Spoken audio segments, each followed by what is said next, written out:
తల్లిదండ్రులు నిన్ను గద్దించారు అంటే నీ మేలు కొరకే. సేవకులు సంఘాన్ని గద్దించారంటే అది నీ మేలు కొరకే.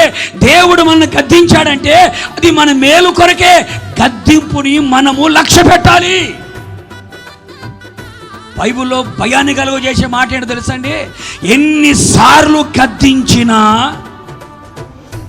వాడు గనక మాట వినకపోతే హఠాత్తుగా నాశనం అయిపోతాడు.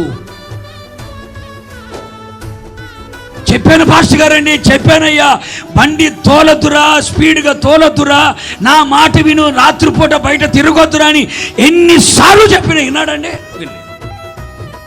ఏమయ్యాడు? అబ్బో రౌండ్ రౌండ్ రౌండ్ రౌండ్లు తిప్పాడు.